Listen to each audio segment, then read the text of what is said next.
Vamos lá. Senhoras e senhores, estamos começando mais um diálogo de um cara só e hoje eu trouxe aqui um cara bem gente boa, também é comediante, é podcaster e é um cara muito legal, vai bater um papo aqui comigo. Ô, Luca, muito obrigado aí por aceitar o convite e trocar essa ideia comigo aí, cara. Porra, valeu pelo convite, Thiago. Valeuzão aí. Eu gosto de participar de podcast e conhecer novas pessoas também. Acho que podcast ajuda bastante isso, né? A gente conhecer bastante gente, assim, de outros lugares. Sim, sim. Ô, Luca, eu queria. A gente vai falar bastante sobre comédia e tal, mas eu queria começar falando sobre saúde e tal. Você emagreceu bastante, né? Você perdeu bastante quilos. Você gosta de correr também. Eu gosto muito de correr. E embora eu tenha precisado, eu preciso perder mais pesos, mais quilos. Eu também gosto de correr bastante, já fiz algumas meias maratonas. E hoje eu tô meio parado, machuquei também, enfim. Mas eu queria que você falasse assim, como que foi quantos quilos você perdeu e qual foi essa chavinha que virou aí na sua vida? Você falou que você precisava emagrecer, saúde, estética. Queria que você contasse um pouquinho sobre isso. Cara, eu sempre fui meio gordo, assim, desde quando eu comecei a me entender por gente, assim, eu sempre fui o gordinho, sabe? Tipo, na faculdade eu já tava ficando gordo quando eu estudava na faculdade, por 18 anos. E aí, só que eu sempre mantinha meu peso, mas quando eu cheguei em São Paulo, quando eu me mudei para São Paulo, há, sei lá, 6 anos atrás, agora praticamente, eu não sabia cozinhar nada, não sabia fazer nada, então eu comia só, tipo, ragazzo, essas coisas assim.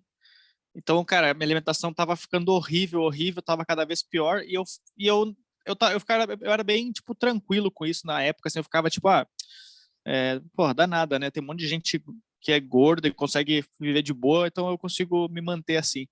Só que aí teve uma época, sei lá, acho que 2017, eu comecei a sentir algumas coisas assim, porque eu comecei a fazer mais show com frequência, eu comecei a sentir, tipo, cansaço e comecei a sentir para dormir também, eu sentia muito problema, assim. Teve uma semana, sei lá, que eu acordei umas 3 vezes engasgado com vômito, sabe?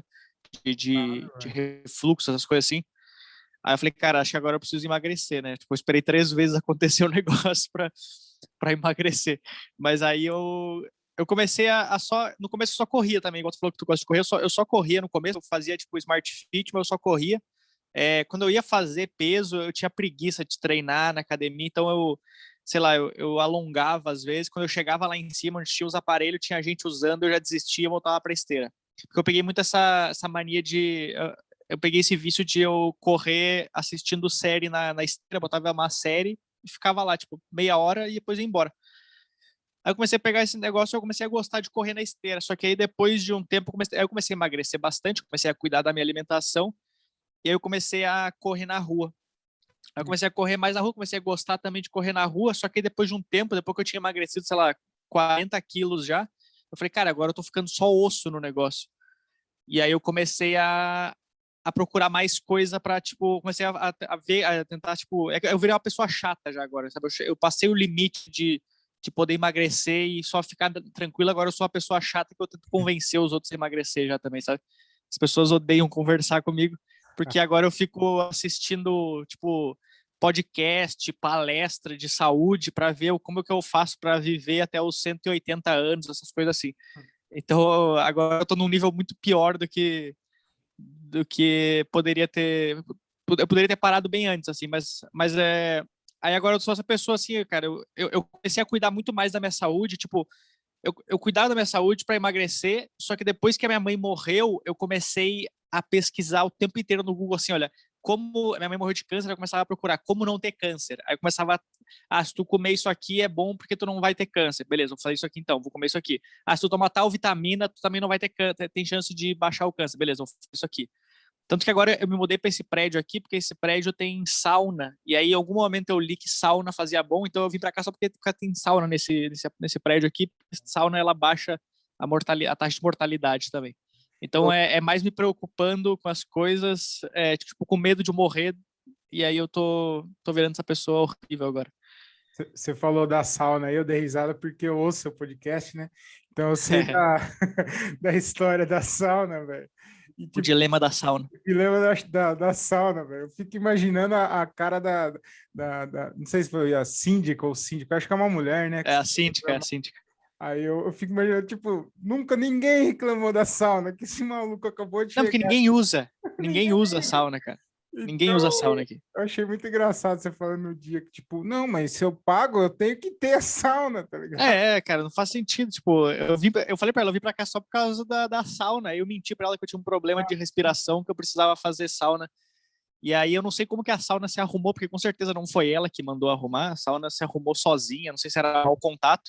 E aí agora eu não falo para as pessoas que eu uso a sauna também. É. Então a sauna tá toda suja, porque ninguém limpa ela, porque eles acham que ninguém tá usando, só que eu tô usando. Então a sauna tá horrível agora, mas eu consigo usar ela pelo menos. Na verdade, eu acho que nem arrumaram, ô, Lucas, só ligaram ela deve estar com certeza que nem tá funcionando, mas os caras ligaram lá só pra você parar de encher o saco, cara. Falou, para de ficar enchendo a porra do meu saco. Porque eu ficava toda vez que eu via ela, eu falava, e aí, e a sauna?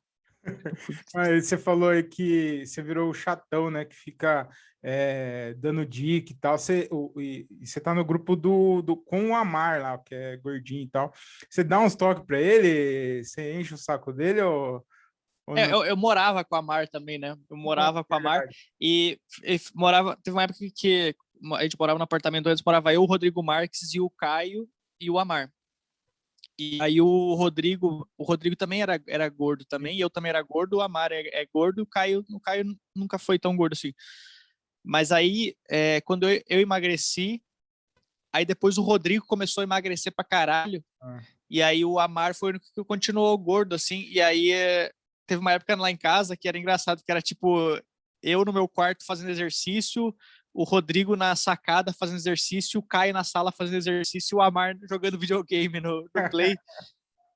Mas a gente sempre tentava dar umas dicas pra ele, assim, às vezes eu ficava tipo, ô, Amar, dá uma segurada aqui, tenta fazer isso, tenta fazer essas coisas. Mas eu não gosto muito de tentar mudar a vida da pessoa se ela não quer mudar, sabe? Eu fico, tipo, eu conheço com quem eu ando, assim, então eu nem tento entrar muito no assunto. Ah. Mas quando a pessoa dá uma brecha, assim, aí eu não paro de falar todas as coisas que eu sei, assim, que eu decorei, ou que eu anotei no meu celular para quando alguém me perguntar. Uhum.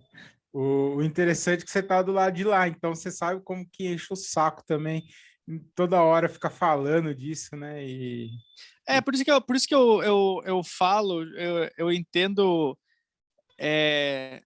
esse negócio, cara, eu já tive nos dois lados e eu sei que esse lado daqui é melhor, entendeu? Por isso que às vezes eu encho o saco da pessoa, porque eu falo, cara, eu também já tive do teu lado, eu sei como pode parecer normal, mas quando tu vem para esse lado aqui, tu percebe que aqui é muito melhor, assim, então mas é difícil mudar a cabeça da pessoa, tipo, é uma coisa que, por isso que quem faz bariátrica, geralmente, às vezes acaba engordando de novo, porque a cabeça, tu tem que preparar tua cabeça para isso, né? É horrível isso. A sua cabeça ainda é de gordo ainda, ô Luca? Eu Aí tava, eu te, tava vendo seus vídeos lá quando você foi pra gringa, cara, e, mano, você comeu bastante coisa boa lá, mas comeu bastante também, né? Cara, eu tenho essa cabeça de gordo ainda. Agora eu faço, tipo, eu faço jejum intermitente, só que eu faço jejum justamente para eu poder comer as bosta que eu quero antes, entendeu? Então eu como bastante, tipo, quando eu vou em camarim de show, se tem, sei lá, pão de queijo e brigadeiro, eu abro o pão de queijo, coloco um brigadeiro dentro, eu ainda faço essas coisas, tipo, essas misturas assim. E aí quando eu fui para os Estados Unidos, foi uma época que eu tava, tipo, eu tinha emagrecido bastante já. Eu falei, cara, quando eu for para os Estados Unidos, Hum. é, eu vou engordar pra caralho. Aí eu lembro que antes de eu viajar, eu emagreci, tentei emagrecer mais ainda, porque eu pensei que eu ia engordar pra caralho lá. Só Uhum. que aí no fim, quando eu fui pra lá, eu comecei a. Eu fazia tudo a pé, porque eu queria conhecer todos os lugares, então eu ia indo a pé, eu ia comendo em todos os lugares que tinha, assim. Aí eu pensei que quando eu voltasse eu ia ter engordado pra caralho, só que no fim eu não engordei nada, porque, tipo, eu fiquei lá 4 dias. Eu caminhei, tipo, 85 quilômetros ao todo. Era, sei lá, mais de 20 quilômetros por dia, sabe? Então eu acabava, ficou meio que na balança, assim, equilibrou o tanto que eu comi, mas eu comi coisa pra caralho, assim. Uhum. E é da hora, a gente vai falar bastante sobre essa viagem, eu quero te perguntar bastante coisa, mas você virou o cara das vitaminas também, né? Esse ano aqui, principalmente no final do ano passado para esse ano aqui, eu também virei o cara, não sou o cara viciado que conhece as vitaminas e tal, nem nada, porque de tanto do meu pai falar e agora com a pandemia e tal, ele me encheu o saco para tomar vitamina e tal, aí eu comecei a tomar só aquele polivitamínico mesmo. E aí Aham. eu vi você falando no seu podcast também que você toma, né? Que você passou a tomar vitamina. Eu queria também que você falasse um pouquinho dessa parte aí das vitaminas aí, o senhor vitamina. Eu comecei a tomar bastante vitamina, cara, só que é um caminho meio que sem volta, porque tu vai. Eu escuto muito podcast do Joe Rogan e ele recebe muita gente de medicina lá. E aí eu conheço um cara de lá, eu vou ver o podcast do cara, aí ele recebe mais convidados. E aí, tipo, cada um começa a falar um monte de vitamina. E se tu falar, cara, tem gente que toma, sei lá, mais de 100 vitaminas por dia, tá ligado? Só que Uhum. aí, se tu for botar isso aí no papel, tu vai gastar, tipo, sei lá, uns 5 mil por mês só em vitamina. Aí, então, eu comecei a, tipo, olhar, escutar todos esses podcasts, comecei a procurar, tipo assim, beleza, o que que todos eles falam a mesma, beleza, essa aqui todo mundo mencionou, então acho que essa aqui deve ser boa. Essa aqui, então eu comecei a juntar, aí eu juntei, tipo, algumas, eu tenho, sei lá, umas 9, 10 ali que eu tomo, mas é uma coisa que, tipo, depois de um tempo tu começa a perceber que realmente faz uma diferença, assim, para tudo, assim, e aí tu começa a entender que, tipo, quando tu vai no médico, os médicos eles não receitam vitamina para ti, porque se ele te receitar vitamina, tu não vai precisar voltar no médico, tu tá gripado, tá ligado? Uhum. Então, geralmente tem essas pilantragens de médico assim. Então eu comecei a estudar bastante sobre essas coisas para não tomar também as erradas e não tomar tipo as que eu fico em dúvida assim, mas eu virei essa pessoa assim que tipo, fala, beleza, bastante gente falou disso aqui, acho que eu vou comprar ela para ver como é que é, né? E aí eu virei essa pessoa. A gente estava falando de saúde e tal, de se cuidar, né? Fazer dieta. O Gilbert, vamos dar um abraço pro Gilbert, que ele agora ele tá fazendo dieta aí, tava comendo cinco lasanhas, agora só tá comendo duas só, e nas suas refeições aí. É nada, ele falou para mim que ele tá firmão, cara, e ele tá fazendo esse jejum intermitente aí, cara, o que o bom. Ele tava no box um tempo atrás também. Tava, verdade. Ele gosta de boxe, né? Ele falou que uns tempos atrás aí ele fez boxe quando ele era mais novo, quando ele era mais magro. É que é muito difícil tu começar a dieta, assim, porque depois que. Porque não é tipo assim, se eu parar de comer hoje, amanhã eu não vou estar, tipo, 15 quilos mais magro. Então demora um tempo, assim. Então, geralmente, a maioria das pessoas desiste no começo do negócio, né? Só Ah, que depois que tu começa, tipo, a colocar uma roupa e tu fala, cara, essa roupa aqui, ela não servia tão bem em mim, agora tá servindo melhor.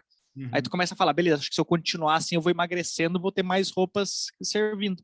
Porque uhum, eu lembro uma época, cara, quando eu era mais novo, assim, eu tinha.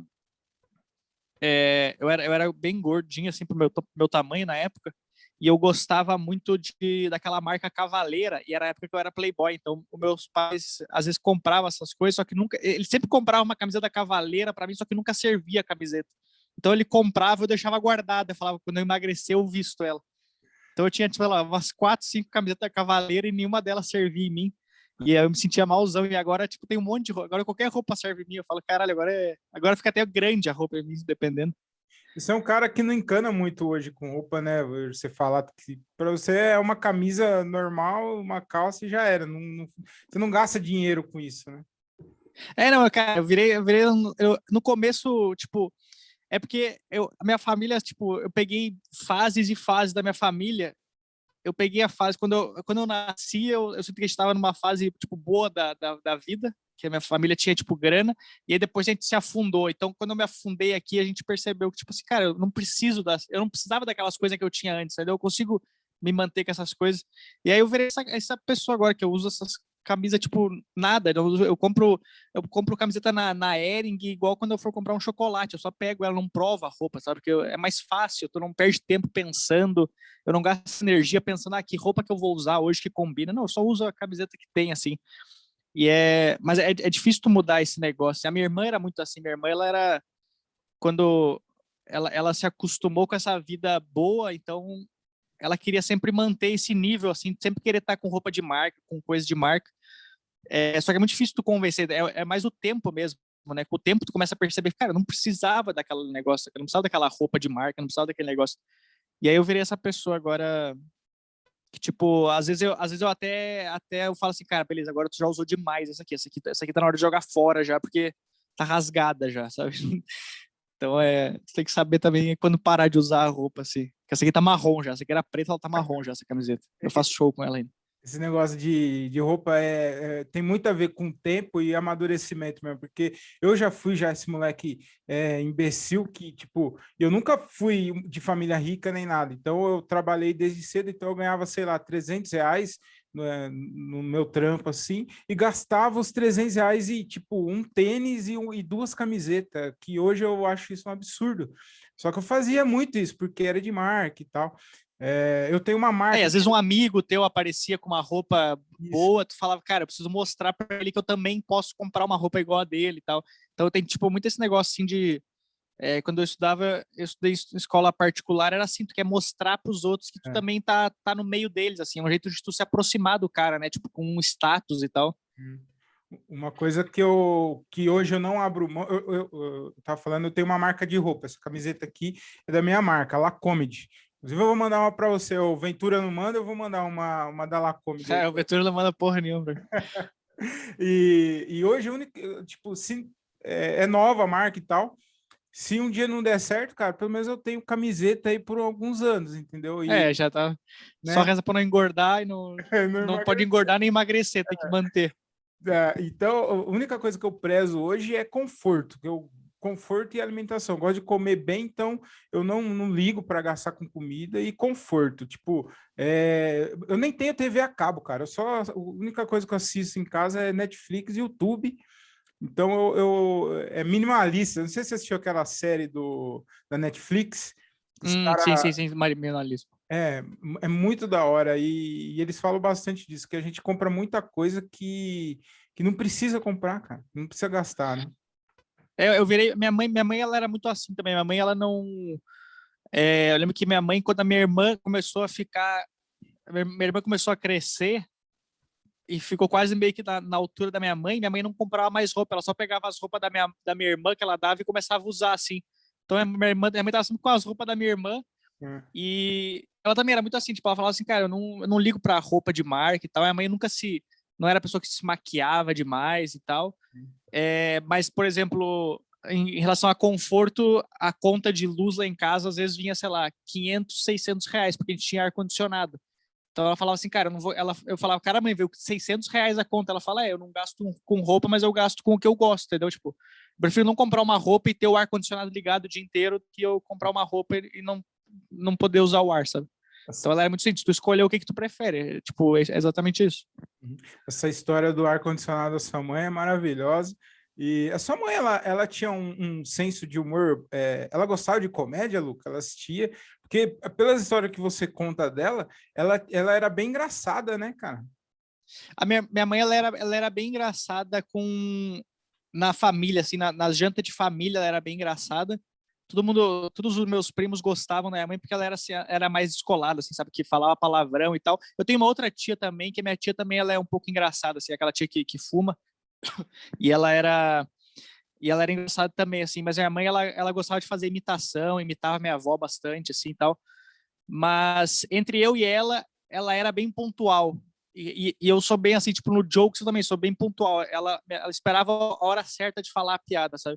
Uhum. Mas ela gostava tipo, ela não tinha vergonha de falar as coisas para as pessoas, às vezes, assim. Tipo, eu lembro que uma vez a gente foi numa loja, num shopping, não sei se eu contei essa história no podcast, algum dia que eu fui numa loja, numa loja de roupa. Só que era num shopping e era uma loja de roupa um pouco diferente, assim, porque era uma loja, tipo, com um conceito diferente, que tu olha as roupas lá, tu podia ver as roupas na vitrine, mas tu tinha que... Se tu quisesse comprar as roupas, tu tinha que encomendar pelo site. Então, tipo, tu na tua casa, tu encomendava. Lá tu só podia ver as roupas, aí tu encomendava pelo site. A mulher falava, então, aqui tu pode encomendar aqui pelo site essas roupas aqui. Aí ela falava, aqui também tem essas roupas aqui, mas se tu gostar, tu pode encomendar. Aí uma hora ela falou assim, vocês querem um café? A mãe falou assim, mas o café também tem que encomendar aqui e comprar pelo site. Ficou um climaço na loja, assim, minha mãe chorando de rir.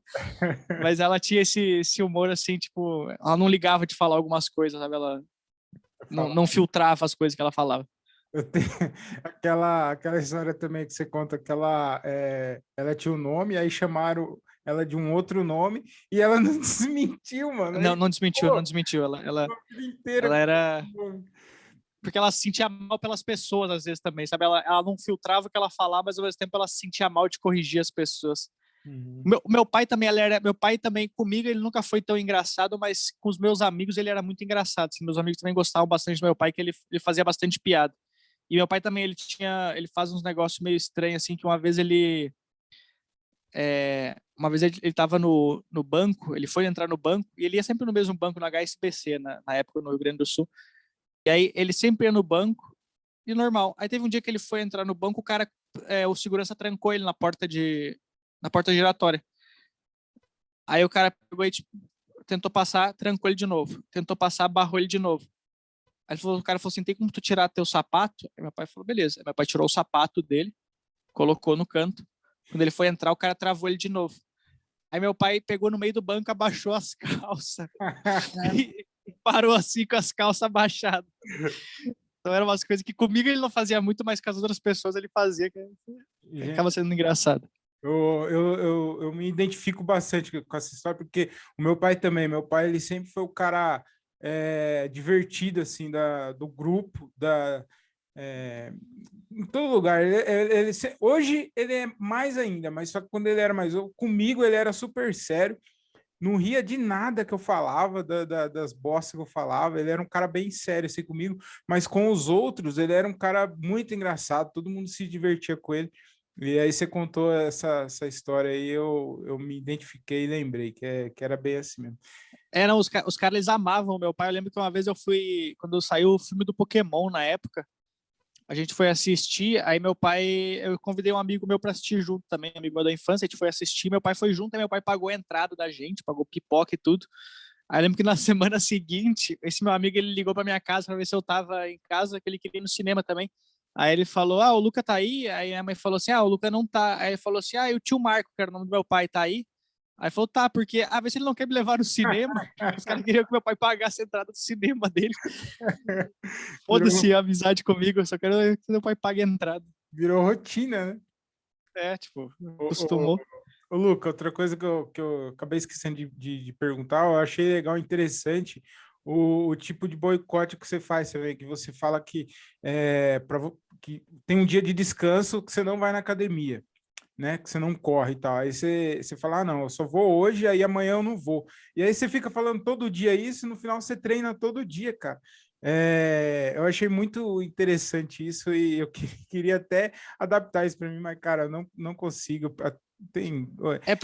Porque geralmente é um negócio que o cara que costumam chamar de tipo a tua putinha interna, sabe? Uhum. Que é aquela voz que ela fala assim, não, hoje a gente não vai, hoje a gente não vai fazer o negócio. Cara, geralmente, tipo, se tu ignora ela por 5 minutos, tu vai e fala assim, ainda bem que eu fui na academia, ainda bem que eu fiz não sei o quê. E não só pra academia, mas pra qualquer coisa, né? Tipo, às vezes, putz, tô com medo de fazer isso. Aí tua voz fica falando, não, tu não vai conseguir fazer esse negócio. Aí tu vai e faz. Porque tu sempre consegue fazer o negócio, né? Tipo, é igual quando tu tá, sei lá, quando tu vai correr na rua, tu corre e depois de um tempo tu tá cansado, tu fala assim, caralho, eu cansei de correr, eu não consigo mais correr. Porque a tua voz tá falando, tu não consegue mais correr, já deu o teu máximo. Mas agora solta um leão atrás de ti pra ver se tu não consegue correr, tá ligado? Tipo, cara, tu vai achar de algum lugar um gás pra correr o máximo que tu consegue de novo. Então é muito esse negócio de tentar vencer a voz da tua cabeça, assim. Que é muita coisa de coach, né? Que eu fico falando essas coisas assim, mas é porque eu fico muito assistindo esse negócio motivacional, assim, porque, claro, tem uns que falam um monte de bosta, mas tem uns que falam coisas que são interessantes ainda, que tu para pra pensar, que é meio que, tipo, tu abrindo as coisas e fala, beleza, eu consegui entender como que funciona esse negócio. Então eu consigo aplicar isso em várias coisas, né? Uhum. É muito psicológico da gente, né? Eu vi você falando, né, da voz da comédia também, e acontece muito comigo, que eu tenho outro trabalho, eu não vivo da comédia, né? Eu sou open mic, então eu tenho trabalho, tenho família, agora eu tô com podcast, a marca e tal, e tudo que eu vou fazer sempre fica na cabeça, fica, você tá fazendo aí o podcast, trabalho e tudo, mas não esquece a comédia, viu? Você tem que sentar lá, escrever e tal. E eu vi você falando isso agora também na corrida, então cara, chega a incomodar às vezes. Daí você vai lá, Não, é mas horrível, tu se sente mal, tipo, eu me sinto mal quando eu não vou, sei lá, treinar hoje em dia e eu me sinto mal quando eu não escrevo. Tipo, Uhum. agora nessa pausa que deu dos shows tá horrível, porque eu tava indo numa fase tão boa de fazer, eu tava fazendo show todos os dias, até agora em março, e eu tava escrevendo pra caralho, tava conseguindo criar um monte de texto e tal, e aí quando parou os shows, eu falei, beleza, agora eu não tenho mais o que escrever, eu não tô mais vivendo agora, eu não tô fazendo show pra testar as piadas, e aí eu fico me sentindo mal, sabe, de não conseguir criar nada, assim. Porque é isso aí, tipo, a tua cabeça fica falando, cara, você tava criando, tava criando, tava criando. Aí do nada tu parou, a minha cabeça fala assim, tu fracassou, cara, tu é um bosta agora, tu não consegue É. fazer nada. Mesmo, eu meio que esqueço tudo que eu passei antes que tava indo benzão, eu falo, cara, agora eu sou um bosta. Uhum. É Então foda. é horrível, cara. E o lance do psicológico. Você falou da corrida e tal. Tem muito maratonista que fala que, tipo, não adianta você estar preparado fisicamente, o corpo, tudo em ordem, se a sua cabeça não estiver boa, porque para você correr, principalmente essas corridas longas, né? 42 quilômetros, 50, 60, até 100, o psicológico conta demais, né, cara? Então, Não, pra caralho. né? Ô Luca, cara, você saiu lá de Porto Alegre para vir para São Paulo para fazer comédia. E eu queria saber se você não tivesse feito essa loucura, entre aspas, que você estaria? Você acha que você estaria fazendo a mesma quantidade de show que você faz aqui em São Paulo, você estaria fazendo lá em Porto Alegre? Porque hoje tem uma cena lá também, né? Hoje tem uma cena boa até lá. Agora fechou o Boteco Comedy, que era um comedy que tinha lá. Então vai diminuir acho que um pouco, mas tava rolando bastante show, assim. Mas para falar a verdade, eu acho que se eu não tivesse vindo para São Paulo, eu nem estaria fazendo comédia hoje em dia, talvez. Eu paro pra pensar nisso porque na época que eu vim para São Paulo, eu tinha feito acho que um open mic lá só e aí dois em Curitiba. E mas lá no sul tinha, sei lá, uma noite mensal no estado inteira, então eu não sei se eu teria continuado tanto, porque provavelmente eu ia ter achado um trabalho. E aí, nesse trabalho, às vezes ia tomar meu tempo, eu não ia conseguir fazer outras coisas. Então, eu acho que se eu não tivesse vindo para São Paulo, eu não teria virado comediante. Talvez eu faria por hobby, por coisa assim, mas não seria da mesma intensidade que eu fiz quando eu vim para cá, entendeu? Uhum. Que lá eu meio que, quando eu vim para cá, eu praticamente larguei tudo. Tipo, eu não tinha nada, mas eu meio que larguei tudo assim, beleza. Família ficou, meus amigos ficaram, tudo ficou, agora é só daqui para frente. Tipo, beleza, minha família eu falo com eles, mas é tipo, agora tem que daqui para frente tem que dar certo, entendeu? Tipo, então eu vim com a minha cabeça ajudou muito assim, de tipo assim, cara, tu chegou em São Paulo para ser comediante, então acho bom tu fazer isso acontecer. Vai atrás de show, vai falar com as pessoas. Tu tem vergonha? Foda-se, vai falar com as pessoas, pede show, mas então a minha cabeça ela veio muito focada nisso aí, de, tipo assim, virar comediante. Se Uhum. depois de um ano aqui eu fracassasse, tivesse que voltar, beleza, mas nesse um ano eu virei comediante, agora eu posso voltar para o Sul e começar uma cena lá, começar a fazer um show lá em algum lugar. Mas eu cheguei aqui com essa cabeça, tipo assim, eu preciso fazer acontecer isso. Uhum. Você se obrigou a dar certo, né? Não tenho, Tipo, tem você como fala, dar eu não errado, tenho tem que dar nada. certo. Eu não tenho nada para fazer, eu não tenho.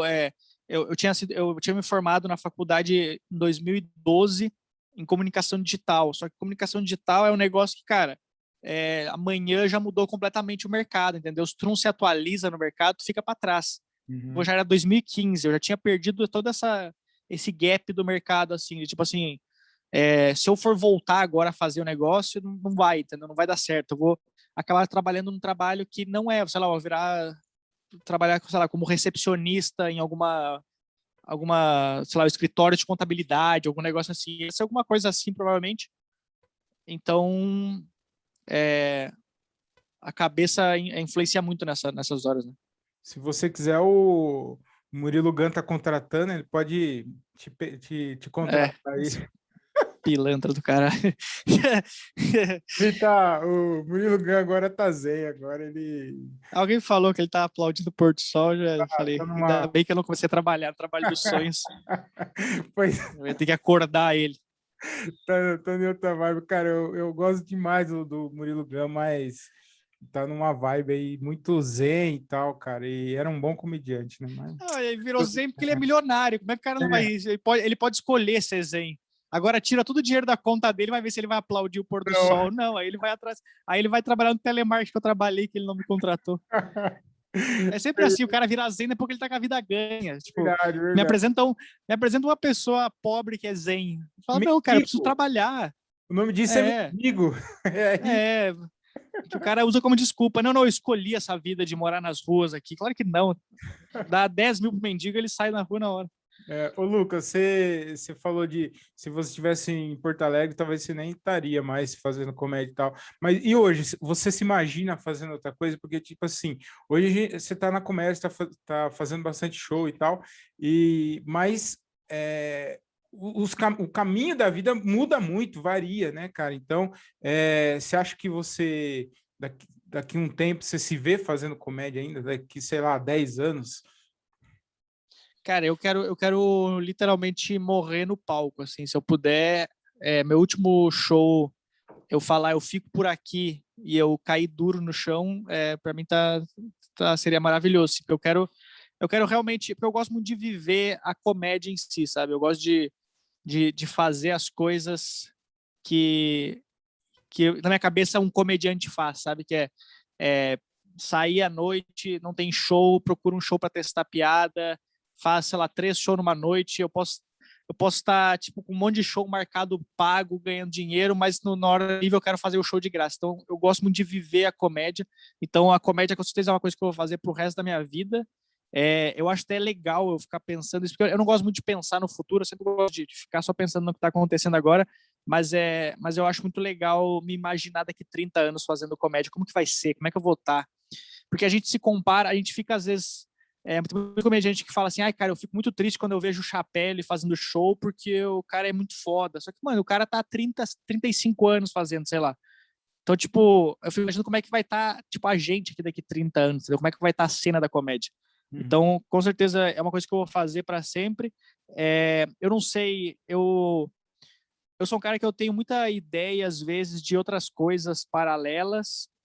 Sei lá, eu tenho uma ideia de série, por exemplo, só que eu sempre desisto de fazer, porque é uma coisa que não depende só de mim, depende de tudo, de tu conseguir vender a série e de conseguir coisa. Então, o meu foco sempre foi a comédia, sempre vai ser a comédia. Se pintar algum outro projeto paralelo, eu adoraria fazer, mas nunca deixar de fazer a comédia em si, entendeu? Uhum. Ô, Lucas, você falou de que você tem projetos de fazer outras coisas e tal. Você acha que a comédia hoje, você acha que falta um pouquinho de oportunidade? Não estou falando nem de aparecer comediante stand-up nem nada, mas de oportunidade para comediante stand-up estar escrevendo na TV, tá escrevendo. Eu sei que vem melhorando isso, mas você acha que ainda falta? Existe muito preconceito assim com comediante stand-up? Eu acho que a galera tem uma. Acho que eu sempre acho que o pessoal da TV odeia o pessoal do stand-up. Não sei por quê. Eu não sei se é porque o pessoal da TV geralmente é do teatro, o pessoal do teatro odeia o pessoal do stand-up, mas eu acho muito estranho até hoje não ter comediantes escrevendo o programa, seja talk show, beleza, talk show tem no The Noite tem alguns comediantes que escrevem, mas tipo tem muito programa que não tem comediante escrevendo assim, que tu vai ver, eu gosto sempre de ver quando é projeto os projetos da Globo, às vezes, tem vários de humor que eu paro para ler no final quem que são os roteiristas, eu falo, cara, nenhum deles é comediante, é só um cara que é roteirista. Tipo, ele é bom em escrever a estrutura do roteiro, mas tu não vê o cara, um comediante escrevendo, e não só isso, mas tipo, em filme também, eu acho bizarro, assim, às vezes eu vou ver uns filmes que também não tem comediante escrevendo. Nos Estados Unidos é muito comum mesmo se o cara não for escrever o roteiro do filme, mas deles juntarem, sei lá, 10 comediantes numa mesa e ler o roteiro e todo mundo fazer um brainstorm de ideias, de ficar dando ideia de piada e tal, e a gente não vê essas coisas aqui, tipo, raramente tem essas sessões de punch-up que os caras chamam, né?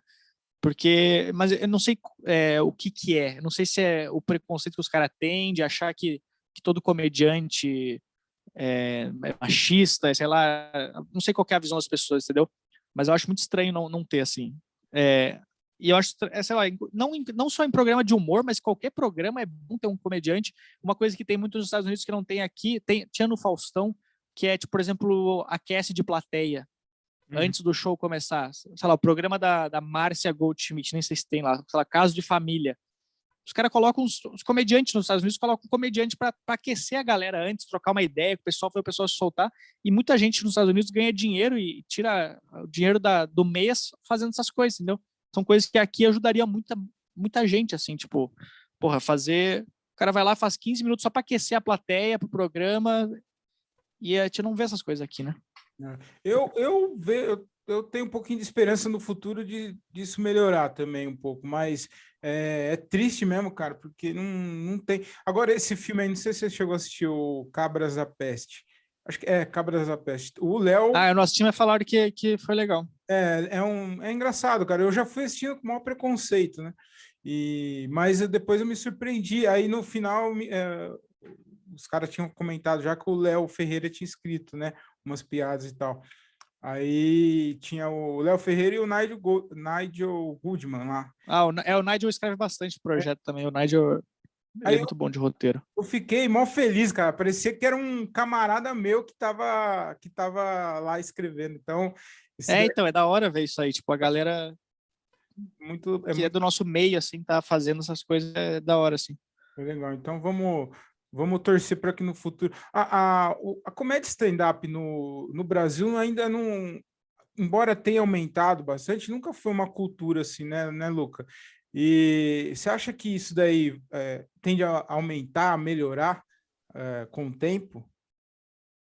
Eu acho que aos poucos muita gente está começando a conhecer mais o stand-up, assim, que não conhecia, né? Porque nos Estados Unidos era muito...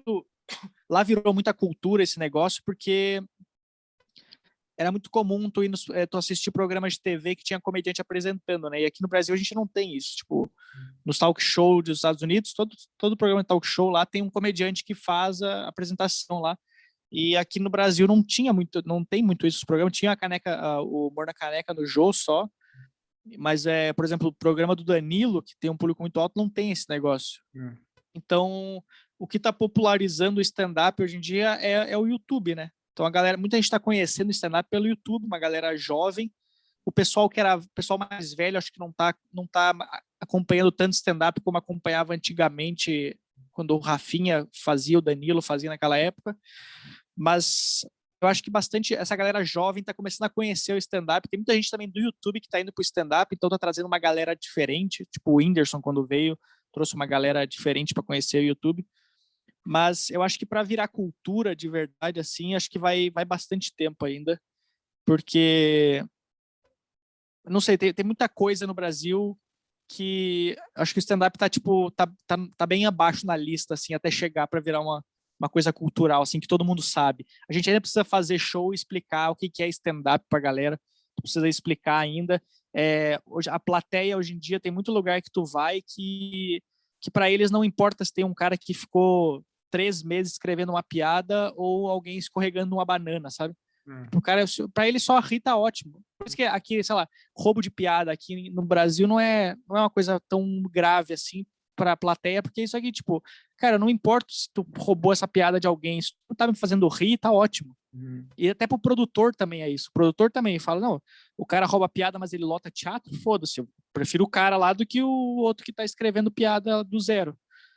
Então a cabeça tanto da plateia quanto da produção ainda é muito diferente aqui no Brasil do que nos Estados Unidos para chegar nesse ponto de virar cultura, eu acho, né? Você assistiu alguns shows lá em Nova York quando você foi? Inclusive, cara, a sua viagem foi maravilhosa, porque eu também penso muito parecido com você em questão disso. Hoje não, porque eu sou casado e tal, tenho filho, mas eu gostava muito de fazer as coisas sozinho, cara. Eu fui para Inglaterra sozinho, fiquei 20 dias lá também, dando rolê, andando, e é muito bom, é maravilhoso isso, cara. Você ter um tempo... a melhor coisa do mundo. Tu escolhe o que tu quer fazer, tu não tem que convencer outra pessoa.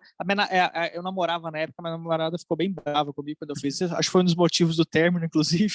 Mas é muito bom tu viajar sozinho, assim, porque eu virei essa pessoa muito sozinha, porque eu falo, cara, é tão fácil a vida sozinha, assim. beleza, tem um momento de carência, mas ao mesmo tempo eu faço o que eu quiser. Se eu quiser assistir TV de cabeça para baixo, ninguém vai me reclamar de eu fazer isso aqui. Se eu quiser assistir, posso fazer qualquer coisa. Então, tipo, viajar sozinho é ótimo, porque quando tu viaja com outra pessoa, tu tem que... Beleza, a gente vai fazer isso. A pessoa fala, mas eu não quero fazer isso. Fala, aí tu tem que, sabe, achar um meio termo. É difícil achar um meio termo. Porra, eu tô num lugar que eu sempre desejei. Meu sonho desde criança era para Nova York. Aí agora que eu vou lá, eu tenho que dividir as coisas com outra pessoa. Eu falo, não, cara, deixa eu ir uma vez sozinho e conhecer tudo. Porque tu não vai querer fazer as mesmas coisas que eu. Ah, eu vou querer assistir 2 shows de stand-up por noite. A pessoa não vai querer. Ah, não, eu vou contigo. Não, não vai. Tu vai sem vontade, entendeu? Aí eu começo a me sentir mal. Eu falo, putz, eu tô aqui, eu tô querendo me divertir, mas essa pessoa que tá do meu lado aqui não tá afim de estar tá aqui, entendeu? Então é bem melhor, cara, tu viajar sozinho pra essas coisas. Pelo menos a primeira vez que tu vai num negócio que é teu sonho de ir pro negócio, eu acho que é bom ir sozinho, né? Eu acho também. Mas o que eu ia te perguntar é que se você... algum show que você foi lá assistir lá, tinha algum comediante que não era conhecido, e se você chegou a observar, assim, do público, que eles estavam ali não para ver quem estava lá. Eu não sei como funciona, mas eu acho que tem, né? Como que é o nome? Quando tem aquele placar, placar não, uma placa assim, formando os comediantes. E eu não sei como funciona, mas eu acho eles falam bastante que lá tipo, você vai e você não sabe quem vai estar lá. Pode estar o Dave Chappelle, o Ed Murphy, pode ser um cara nem tão conhecido, mas bom também. E a plateia não liga, o público não liga. Você notou isso da galera ou você acha que é a mesma coisa que aqui? Quando eu cheguei lá, o primeiro show que eu fui... É porque o Cellar era o que era mais ou menos o Comedians aqui na época alta do Comedians, que a galera vinha para São Paulo e queria ir no Comedians para assistir comédia. O cara não importava quem tava lá, ele não via o elenco. Era divertido tu tá no Comedians. Porra, eu fui para São Paulo, eu fui no Comedians. E o Cellar é isso, é muita gente de... O Cellar tem muito fã de comédia, mas ao mesmo tempo são fãs de comédia do mundo inteiro. Então são estilos de humor diferentes que os caras gostam. E aí, quando eu fui no primeiro dia, eu era um elenco de uma galera que eu não conhecia muito. Tinha alguns que eu conhecia, mas outros eu não conhecia. E aí, uma das que eu assisti lá, que eu gostei muito, foi a Adrienne Iapalucci, que agora ela tem um especial no Netflix, naquele Degenerates. E aí, quando eu fui assistir, ela faz um humor bem pesado. E aí, o primeiro dia que eu fui assistir ela, não tinha muito famoso no elenco. Então, quem tava lá era, tipo, turista e o pessoal que falava, vou assistir um show de comédia. E aí, ela se fudeu no show, assim. Porque a galera ficou assustada. Falou, caralho, mano, a menina fazendo piada do 11 de setembro, coisa assim. Então, todo mundo ficou assustado. Aí, no dia seguinte, eu ia assistir no Cellar também, eu ia assistir Uma Noite de Elenco, que tinha o Dave Attell. Só que o Dave Attell, todo mundo é muito fã do Dave Attell, então ele tem muito fã de comédia. Então a galera vai para assistir o Dave Attell, fala, pô, quero assistir o Dave Attell. Então a galera que vai lá é fã de comédia. E aí essa mina, ela tava na noite também, e aí, cara, ela arregaçou, com as mesmas piadas que ela fez na noite anterior, ela arregaçou, assim, na noite. Por quê? Porque a galera era fã de comédia. Tipo, quem conhece o Dave Attell é muito fã de comédia. Então o cara fala, putz, a mina vem com umas piadas pesadonas, o pessoal ama as piadas dela, né? Então, a galera tem bastante gente que vai pelo show, mas quando tem essa galera de nome também, vai o pessoal que é fã do cara, assim, mas geralmente é um pessoal que é fã de comédia, né? Então o pessoal tá... Eu sinto que a plateia de lá, ela entende que existem estilos diferentes. Mesmo que não é o estilo que ela gosta, ela aceita esse outro estilo. Tipo, ela assim, beleza, o cara falou isso porque a linha de pensamento dele é essa aqui. E às vezes aqui no Brasil, eu sinto que às vezes não tem isso. Tipo, o cara que, sei lá, assistiu o Ventura pela primeira vez, ele acha que todo mundo vai ser igual ao Ventura. Aí quando eu subo no palco, eu faço um estilo diferente, o cara fala, não, isso é uma bosta. Não. Por quê? Porque o cara tá comparando com o outro, ele não aceita que tem outros estilos, entendeu? Então, lá a galera é bem aberta a isso, assim, mas é legal, assim, eu vi bastante gente, assim, que eu não conhecia. E aí eu comecei a acompanhar e é uma galera que tá, tipo, crescendo um monte agora, assim, com o negócio de internet e tal. Eu entendo o que você quiser e eu queria saber, você acha que hoje não tem um comediante assim parecido, por exemplo, com o CK, por exemplo? Não tem ninguém, eu sei, não estou comparando, o CK é muito foda, mas você não acha que não tem nenhum comediante assim por causa do público também, tipo, mano, eu fico imaginando o CK, o Bill Burr fazendo comédia aqui, ia se fuder muito aqui, porque o público quer ouvir nego falando de rola, tipo, sempre as mesmas coisas, tá ligado? E você não acha que o público acaba privando, atrapalhando de ter um comediante assim, hoje? Não sei se eu Eu, consegui a- explicar o que eu... eu entendi. É que eu acho que é uma junção de várias coisas. Primeiro, a comédia ela é muito nova aqui no Brasil, acho que é pouco tempo ainda. Então, tem a parte dos comediantes que não tem muito comediante antigo para fazer essas coisas assim. A plateia também não entende muitas vezes que o que o cara tá falando é piada, dependendo do assunto que o cara tá falando, então ela já trava logo no início, o cara tentou falar alguma coisa diferente, o pessoal já trava a cara, né? Mas eu acho que é uma questão de tempo, cara. Eu vejo muito comediante falando assim, muita gente falando, a comédia tem que ser mais verdadeira, a comédia tem que falar verdade, tem que é, falar sobre outros assuntos mais pessoais, não sei o quê. Olha como é que os caras. Olha o CK lá fora fazendo. Só que, porra, o CK tá há 30 anos fazendo o negócio. Então, tipo, ele tem o público para falar, ele tem a confiança para falar, ele sabe que a plateia tá disposta a ouvir isso. Uhum. Mas tu for ver o CK, sei lá, tem uns vídeos dele de 88 fazendo, ele entra no palco imitando um golfinho, tá ligado? Então, tipo, é questão de tempo, assim. Então, acho que demora muito tempo. Acho que os comediantes estão começando a ganhar um público. Depois que o cara ganha, acho que um público fiel dele, ele começa a poder falar o que ele. Ele pode começar a falar o que ele pensa, na verdade, entendeu? Porque o pessoal tá, tipo, aceita ele falar. Uhum. Sei lá, o Murilo Couto é um cara que ele consegue falar muito assunto, uns assuntos diferentes. Que a galera tá aberta a ouvir ele. Se o Murilo Couto sobe no palco, por exemplo, e fala. Eu sou a favor de matar cachorros. Não, não. Se eu subir no palco e falo, eu sou a favor de matar cachorros, o pessoal começa a me xingar. Uhum. Agora, se o Murilo, sei lá, ou alguém que tem mais público sobe no palco e fala, eu sou a favor de matar cachorros, a pessoa vai falar, vamos só ver o que ele tem para falar pra gente aqui. Deixa eu só ver por que ele acha isso. Eu sou contra, mas deixa eu ver o que ele tem para falar, entendeu?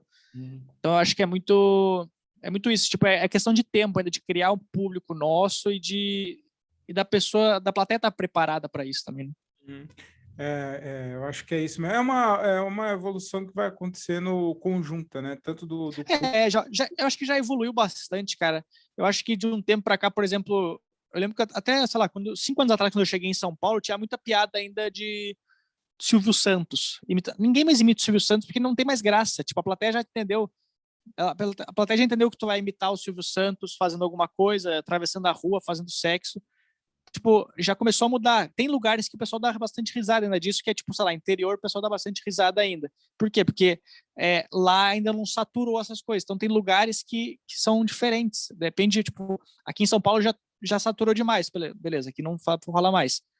Mas no interior tu consegue fazer porque o pessoal, tipo, para eles é novo ainda, entendeu? Então acho que é muito de lugar para lugar, assim, né? Ô, Luca, você é um cara, eu já vi você falando, já vi muita gente falando também, algum outros comediantes falando que você já se ferrou bastante no palco por causa do seu texto e tal, com sua mãe e tal.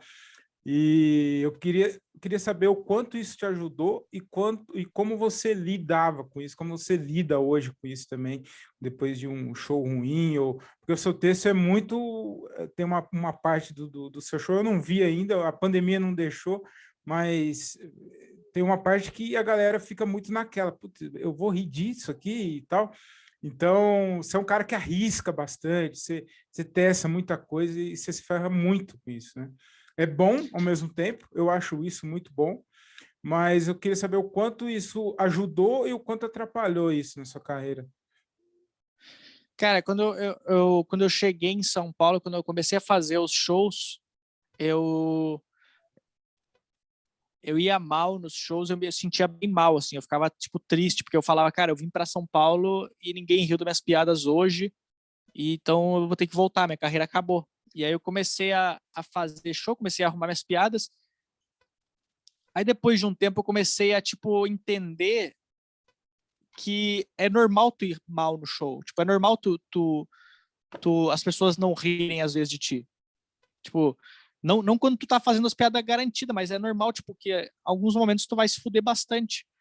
E o fato de eu escutar muito podcast da galera lá de fora ajuda muito a entender que, tipo assim, eu vejo os caras que estão, sei lá, mais de 20 anos fazendo stand-up, falando num podcast que eles se fuderam no show, eu falo, porra, se o cara que tá há 20 anos se fudeu no show, por que que eu não posso me fuder? E o cara chegou onde ele chegou, então é tipo, é um processo que é mais tu entender que tu vai ter que falhar muito na comédia para tu dar certo, entendeu? Porque é isso, tu vai ter que falar as coisas, aí tu vai ter que voltar para casa e tentar entender, achar um jeito de falar o negócio. Então é esse negócio, tipo, é um negócio de trabalho de formiguinha, que tu vai lá, tu mexe, aí tu volta, mostra, apresenta pros caras. Não deu certo, tu volta e vai fazendo. Então no começo eu comecei a testar. Depois que eu comecei, o pessoal do circuito me conheceu, eu pensei, cara, agora que o pessoal sabe que eu tenho um texto que funciona, eu posso começar a arriscar nos shows. Então eu comecei a testar bastante piada e eu perdi esse medo. Tipo, cara, se eu for mal no show, foda-se, tá ligado? Tipo, eu tô testando piada, eu tô num show que não estão me pagando para fazer, eu tô fazendo 5 minutinhos, 5 minutos não vai foder a noite do cara. Então hoje em dia eu vou em muita noite, sei lá, de open mic, assim, noite, sei lá, tem 6 pessoas na plateia, para testar piada, porque eu sei que pode ser ruim, mas também, tipo, se as 6 pessoas rirem, eu sei que vai funcionar em outro lugar, entendeu? E tem muito comediante que uma das coisas que atrapalha muito o comediante é o ego, né? Porque ninguém o ego, ele fica falando na tua cabeça, cara, por que tu vai fazer isso aí? Por que tu vai se arriscar num show de 6 pessoas fazendo o teu texto se tu pode ficar em casa? E aí tem muito comediante que não admite ir mal no show.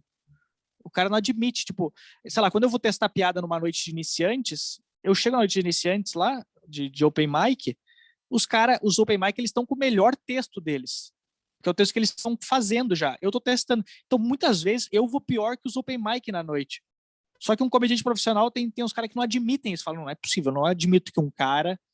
Eu lembro quando a gente tinha umas noites de teste aqui em São Paulo que o pessoal ficava puto, que eu achava, sempre achei bizarro. O cara, ele fica... Os comediantes na noite de teste ficavam puto se o comediante fosse lá e fizesse as piadas garantidas na noite de teste.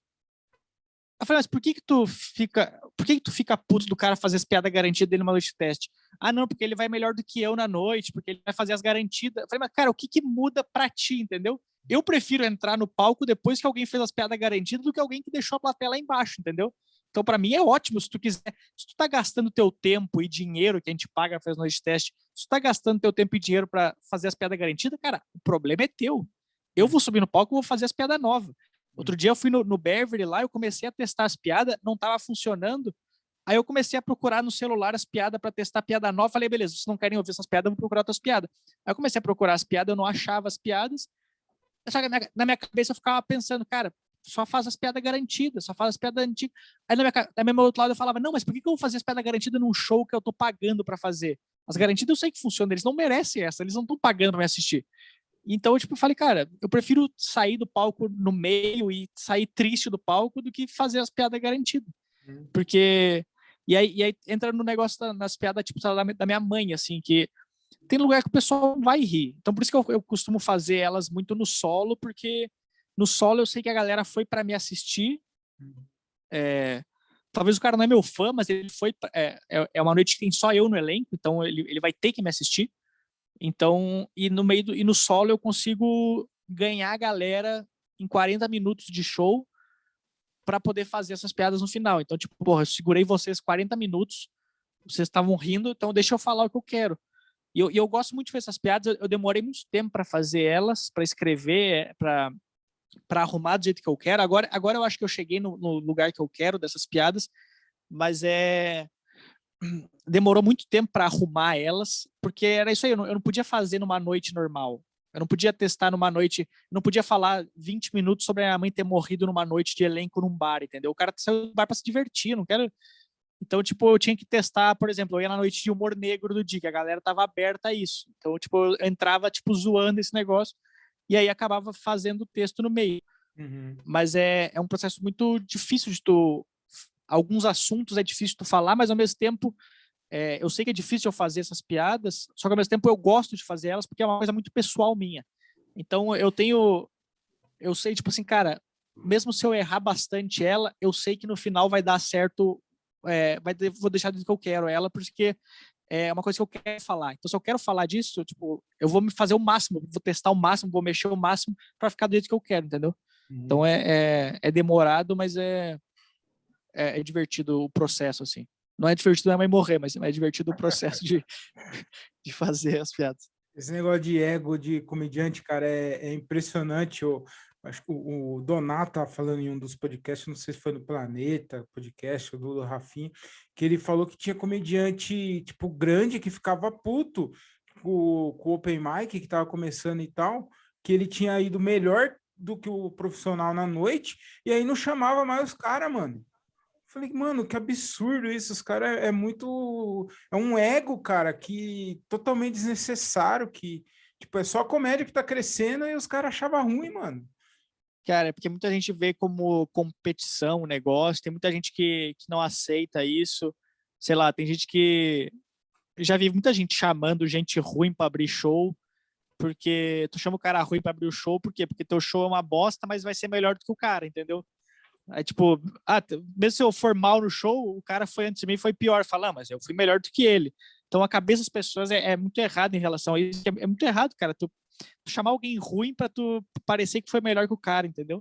E acontece muito isso, acontece muito ego de posição de show. Ah, eu não admito abrir um show. Não, eu sou convidado, eu não posso abrir o show, eu não posso. É, até de fazer abertura de show, tipo, eu abro muito solo da galera, eu abro muito solo, tipo, do Afonso, dessa galera, só que eu abro o solo de qualquer pessoa, entendeu? Tipo, eu tô nem aí se o cara tá menos tempo do que eu na comédia ou mais tempo, cara, é um tempo que eu tô subindo no palco fazer show, então, tipo, eu não ligo. Tem gente que fala assim, não faz sentido eu abrir o solo de alguém, eu tenho meu solo já, por que eu vou abrir o solo de alguém? Então, tipo, essa galera que eu sempre elimino, assim. Tem muita gente que eu eliminei no meio do caminho por essa questão de ego, assim. Do cara exigir fechar o show porque ele é melhor e não sei o quê. Infelizmente tem muito na comédia isso, porque pega muito a questão do ego, né? Ô, Lucas, você falou da sua mãe e tal. Eu queria, cara, uma coisa que eu tenho muita curiosidade curiosidade eu queria filtrar para mim também, porque eu passo por um processo parecido. Não que minha mãe está morrendo, né? Isso, mas Meu gato tá morrendo. de escrever, de sentar para escrever coisas que são particulares minhas, coisas sensíveis, assuntos sensíveis para mim. Eu não consigo sentar e escrever. Eu já tentei algumas vezes, mas eu não consigo. Eu queria saber de você como foi o processo de ter essa cabeça, de abrir essa cabeça, sentindo, falando, não, vou sentar, vou escrever sobre o câncer da minha mãe, a morte da minha mãe, de maneira engraçada.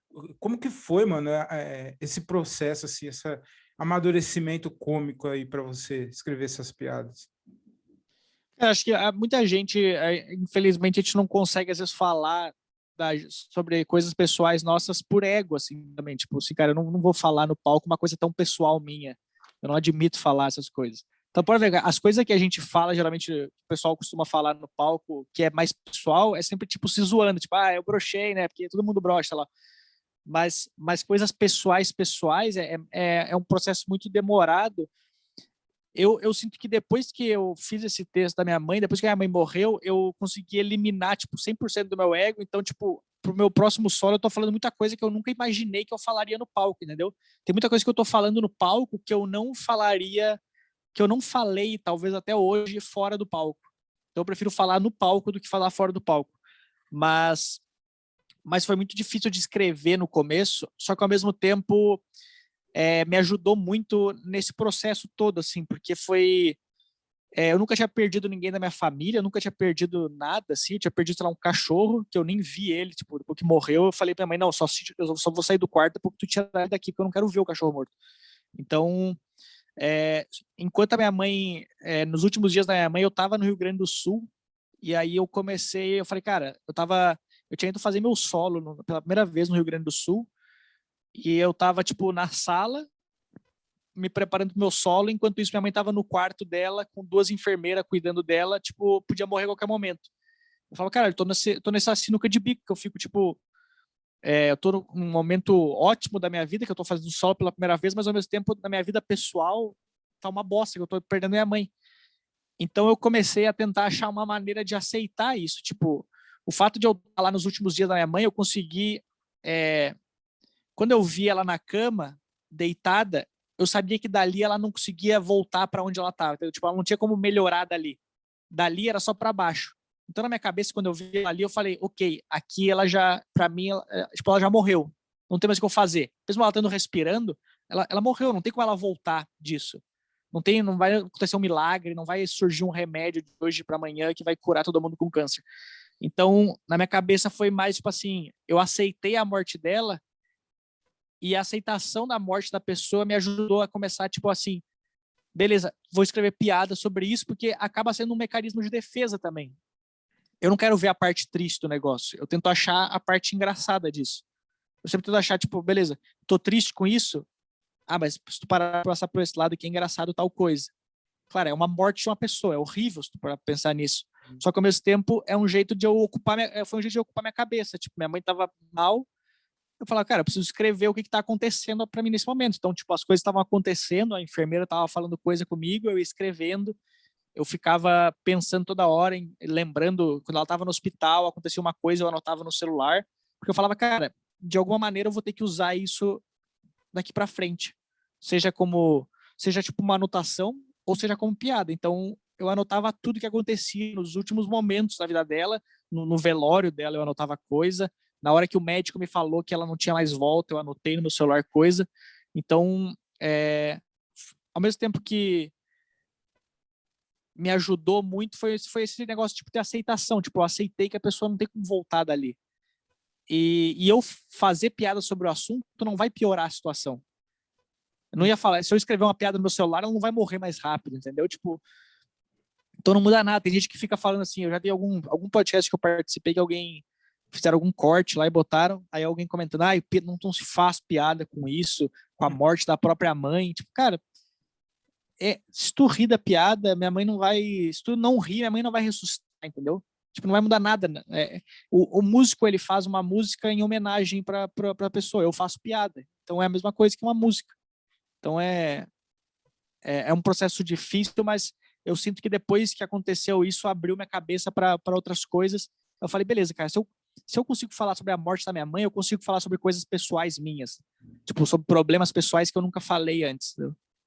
Eu tenho um filho autista, né? Então, cara, para eu falar sobre isso, para mim é muito difícil. Eu fiz uma vez só algumas piadas sobre isso e para ajudar no dia, tinha uma heckler que o filho dela era autista. Aí, tipo, Isso que é difícil. ainda fiz algumas piadas. Depois, depois do show dos 5 minutos, acho que foi um dia que eu fiz 10 minutos. Essa moça me procurou e elogiou e tal, que ela gostou e tal da apresentação. E para mim foi muito importante na hora, é que o público também, ele choca, sabe? Ele, tipo, ele fica esperando a sua autorização para rir, sabe? Então, total. Fica, mano, eu posso rir disso? Ou se não, cara, sério que você vai falar disso? Aí você fala, e aí vem a piada, aí, tipo assim, você explicando para ele que não é bem isso que você tá falando, e fala, tá, entendi o que você quis dizer. Aí dá aquela relaxada, e aí, tipo, eu até ganhei o público nessa hora, assim, sabe? Mas, mesmo assim, para mim é um assunto muito delicado. E Mas é muito difícil. A plateia, ela se sente mal por umas coisas, às vezes, que não... nada a Ela ver. não tem por que se sentir mal, assim. Eu já falei várias vezes no meu show isso aí, tipo, no meio do solo, às vezes a galera não tava rindo dessa parte, com medo de rir, eu falava, gente, se eu decidir falar sobre esse assunto, é justamente porque eu quero que vocês dêem risada, entendeu? E, Uhum, tipo, às vezes a pessoa fala, ai, cruzes, nossa, meu Deus do céu. Eu falo, cara, é a minha mãe, não é a tua, entendeu? Tipo, não vai mudar nada na tua vida eu fazer isso aqui. E uhum, as pessoas não entendem, assim, às vezes é muito difícil fazer a galera entender que pode rir à vontade, uhum. né? E o fato também é que eu quero, porque as pessoas têm uma imagem totalmente diferente sobre o autismo e tal, até um certo preconceito. Eu não sou do cara que eu quero passar imagem através da comédia, nada. Eu acho que a comédia só precisa ter graça. Se você quiser Sim, passar sim. a mensagem, ok. Mas ela só precisa te fazer divertir, só isso, te fazer dar risada. Então as pessoas elas ficam muito receosas ainda com alguns assuntos assim, então é bem difícil ainda. Mas eu acho que com o tempo também, acho que isso vai melhorando e eu vou conseguindo desbloquear e falar isso de uma maneira mais tranquila. É muito de achar o jeito de falar também, tu tem que achar o tom certo de falar. Porque a galera, às vezes, quando nesse podcast, por exemplo, quando eu falo às vezes sobre a morte da minha mãe, as pessoas acham que eu falo zoando a morte da minha mãe. Tipo, haha, se fudeu, morreu, haha, pegou câncer. Não, eu tô fazendo piadas da situação, não da doença em si. Uhum. Se eu fosse fazer piada de autista, eu não ia fazer. Se eu tivesse um filho autista, eu não ia fazer piada zoando meu filho autista. Eu ia fazer piada sobre a situação, coisas que acontecem na vida com a gente, que acontece que é engraçado na minha visão, o que é engraçado na visão dele. Então, tipo, não é zoando a doença em si, né? Tu tá fazendo piadas com as coisas que acontecem. Não tem nada demais tu fazer piada com coisas que acontecem. Uhum. Ô, Luca, uma coisa que eu também queria perguntar, que eu vi, no último, acho que no episódio, o mesmo episódio que eu pedi o áudio para você mandar, falando sobre as frustrações dos comediantes e depressão. Então, você falou que tem uma era de comediante, uns open mics, muito Nutella, muito que quer as coisas muito fáceis, as coisas de mão beijada, e eu queria que você falasse um pouquinho sobre da importância de saber respeitar as etapas da sua carreira.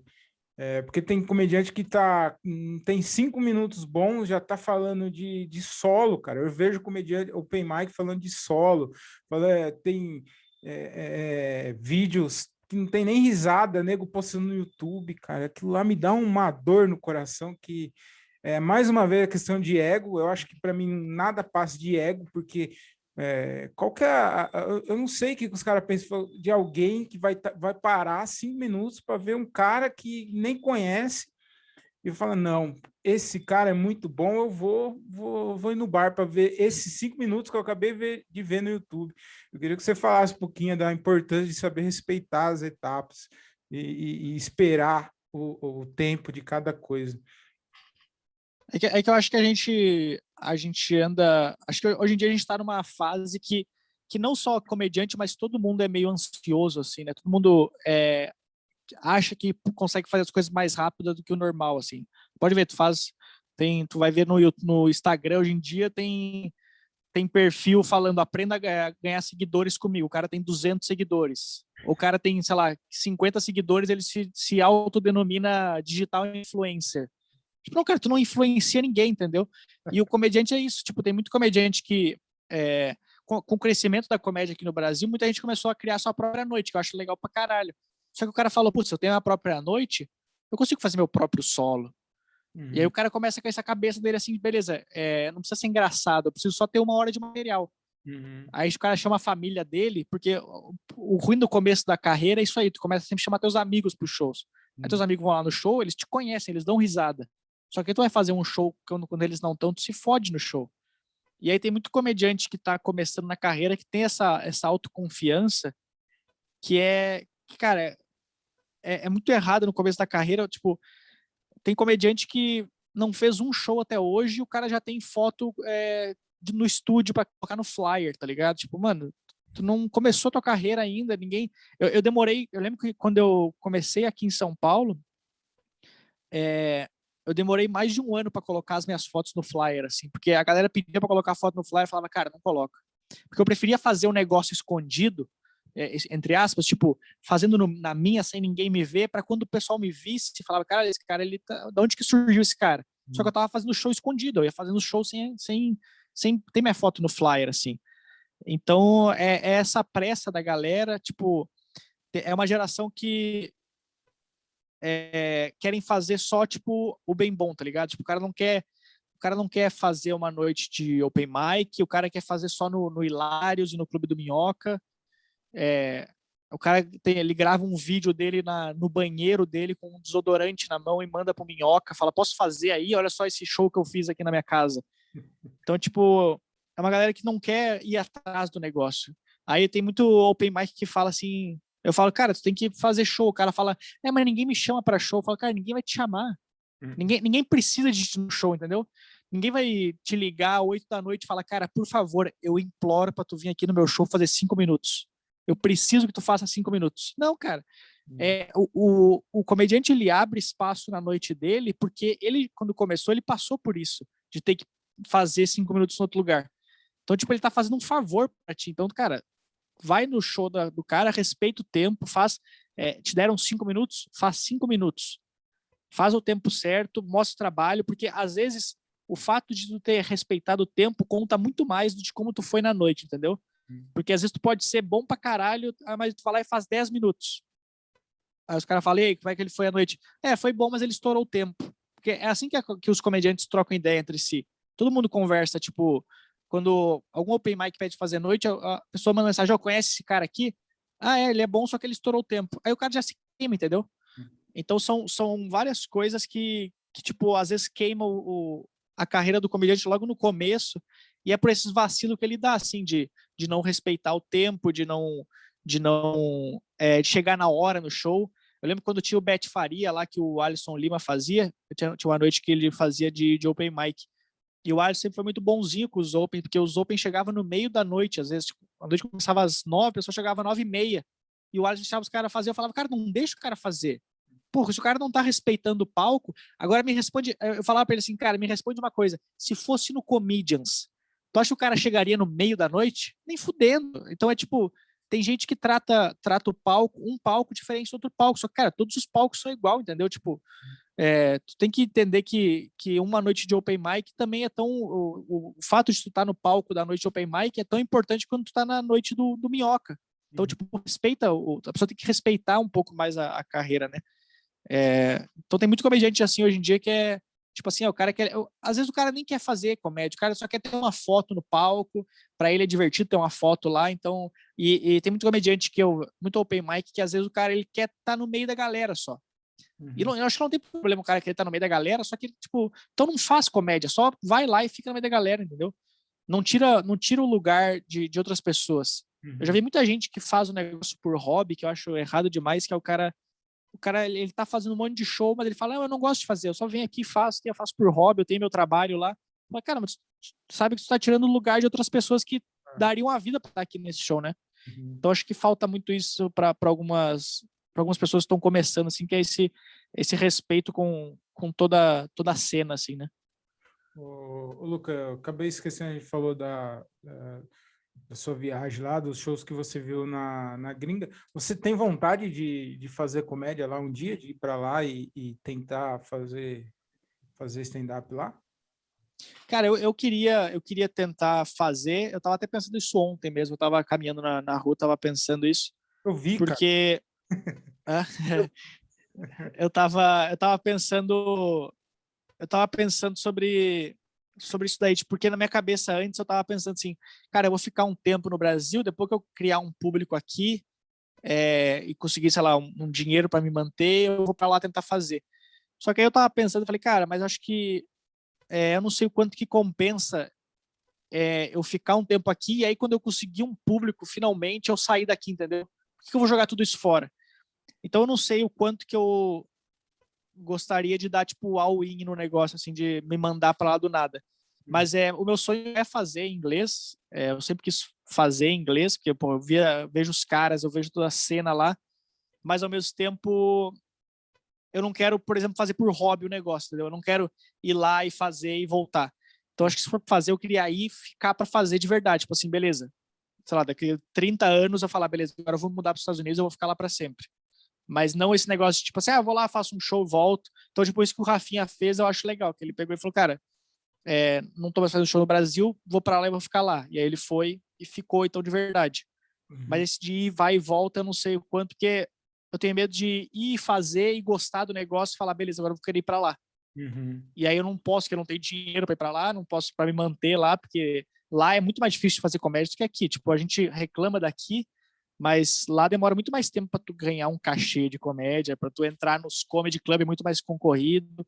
Então acho que muita gente reclama da cena da comédia aqui, muito open mic reclama, o meu show daqui tem que levar público ou pagar, cara, lá é igual. Lá é exatamente igual, tem que levar comediante no show, tem que levar pessoas para te assistir. Então lá é igual e pior ainda. Aqui a gente às vezes reclama de boca cheia do negócio. Então eu não sei o quanto que eu queria arriscar de começar de novo do zero lá, sem ter uma base aqui, sabe? Uhum.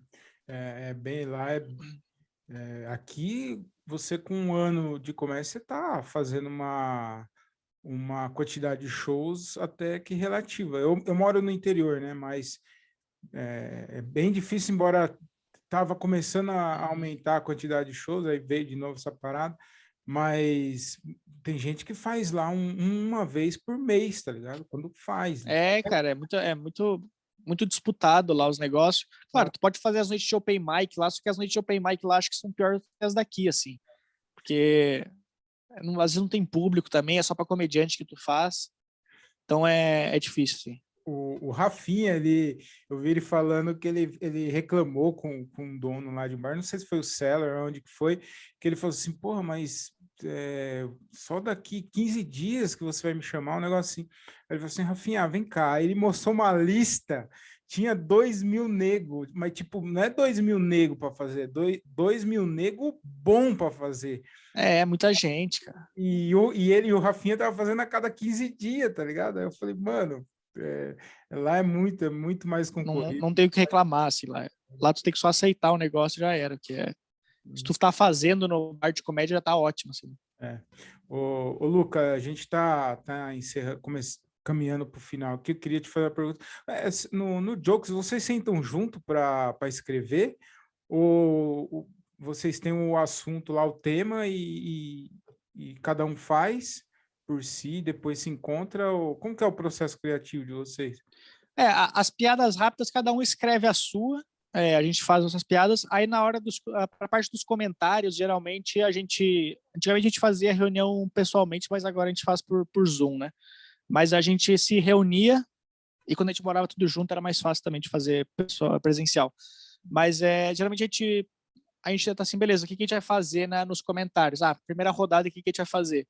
Aí a gente faz um brainstorm, tipo, a gente podia fazer sei lá, uma competição de alguma coisa. Aí, beleza, a gente faz isso aí, mas tipo, a gente não para escrever o que cada um vai falar. A gente fala assim, beleza, vamos fazer isso aí, cada um prepara o seu e vem. A gente podia falar sobre TV brasileira, sei lá, sobre desenhos. A gente não senta e escreve o que a gente vai falar, mas tipo, beleza, cada um tenta pensar alguma coisa sobre desenho, a gente vai lá e joga na hora, entendeu? Uhum. Então, geralmente só o tópico que a gente pega. Em vez de escrever, a gente só pega o tópico e joga lá. Você estava vindo uma crescente muito grande, né, cara? Até mesmo antes da primeira parada lá no ano passado, vocês tava fazendo bastante show, né, cara? A gente era uma época muito boa, cara. A gente tava fazendo toda segunda-feira no Minhoca, duas sessões. Então a gente tava conseguindo gravar coisa pra caralho, assim, tava gravando um monte de quadro e tava começando a criar um público bom pra gente também, porque, querendo ou não, postando todo domingo, é o meu nome que tá sendo, tipo, batido lá naquele canal, entendeu? Tipo, a galera escutando meu nome. Então isso começou a me ajudar pra show também naquela época de... eu ia fazer show em Florianópolis, aí o cara via Luca Mendes. É o cara que eu vi o vídeo domingo do Jokes, então o cara ia pra assistir. Então, quando parou tudo, meio que resetou o negócio. Quando voltaram os shows, a gente tinha parado de postar vídeo, então a galera tinha meio que esquecido da gente, assim. Tipo, beleza, o cara lembrava do Ventura e do Jokes, mas não lembrava, tipo, das pessoas em si, entendeu? Uhum. E aí, como a gente começou a voltar a fazer agora, começou a melhorar de novo, só que aí parou de novo. Então, o Jokes é uma coisa que ajuda muito esse negócio, assim, tipo, essa frequência de show e de vídeo. Tipo, porra, eu não tenho público, mas eu consegui lotar o Minhoca na época, que era, sei lá, 70 pessoas. Porra, pra mim já é ótimo, 70 pessoas num show. Nunca imaginei que ia colocar 70 pessoas no show. Então, a gente tava começando a criar um público fiel, não só no Minhoca, mas também nos lugares que a gente tava indo viajar. E aí essa pausa meio que resetou tudo, assim. Você acha que a hora que voltar tudo, normalizar, você acha que a comédia vai sentir o baque, vai dar uma caída, ou você acha que vai melhorar, vai ser melhor? Porque a galera vai estar presa. Uma galera vai estar sem grana, né? Então não vai dar para ir no show. Mas vai ter uma galera que vai estar muito sedenta, assim, de querer sair de casa, de querer ir para um teatro, cinema. O que você acha? Eu acho que vai melhorar. Eu acho que quando voltar 100% tudo assim, tipo, beleza, acabou a pandemia, ninguém mais fala a palavra álcool em gel na vida. Porque as pessoas acho que voltar normal, eu acho pelo menos que vai dar mais um boom na comédia. Eu acho que vai ser mais um pico, assim, porque durante esse tempo em casa, muita gente conheceu a comédia, que não conhecia, conheceu comediantes que nunca tinham ouvido falar. Eu recebo muita mensagem, gente, putz, eu não estava fazendo nada, eu vi um vídeo teu no YouTube, assisti todos os seus vídeos. Então, tipo, se eu que sou uma pessoa muito pequena perto dos outros, já tem muita gente conhecendo comediantes e tal. Então, acho que quando liberar tudo pra galera sair, todo mundo tiver, tipo, tranquilo de sair, eu acho que vai dar mais um boom, assim. Eu acho que a galera vai começar a colar bastante nos shows para assistir. Então, eu Uhum. acho que pode ser bom, eu acho. Uhum. Ô, Lucas, você pensa já em gravar especial já, ou você não se preocupa com isso? Porque tá uma, cara, eu não sei o quanto isso é bom para comédia, de todo ano ter um especial de comédia. Eu acho tão da hora, tipo, CK, eles soltam um especial daqui, embora tá mudando lá também bastante, mas eles soltam especial. Aí você vai ter outro especial daqui 3, 4 anos. Isso eu acho da hora, porque você fica numa expectativa. Por exemplo, esse ano vai ter especial do CK. Mano, vai ser foda pra caralho. Agora, aqui no Brasil, eu acho, além da frequência de vídeos do YouTube, toda hora tem vídeo de comediante, eu sinto que, tipo, perde um pouquinho a graça, assim, sabe? A expectativa de Uhum. especial. Você concorda ou você acha que não tem nada a ver? E se você já pensa já em gravar já o especial? Eu queria ter gravado, na verdade, o meu especial em 2020 já, porque o meu primeiro solo são as piadas que eu fazia mais no começo da carreira, que são coisas que não fazem mais tanto sentido na minha vida eu fazer, tanto que eu não faço mais elas nos shows normais, eu só faço no solo para não perder a vontade de fazer também. Então eu queria ter gravado já há muito tempo atrás e eu pretendo gravar, sei lá, se eu conseguir gravar esse ano já é ótimo, porque eu já estou escrevendo, na quarentena eu escrevi muita coisa para um próximo solo, e esse negócio de solo uma vez por ano, cara, eu acho que tem casos e casos, entendeu?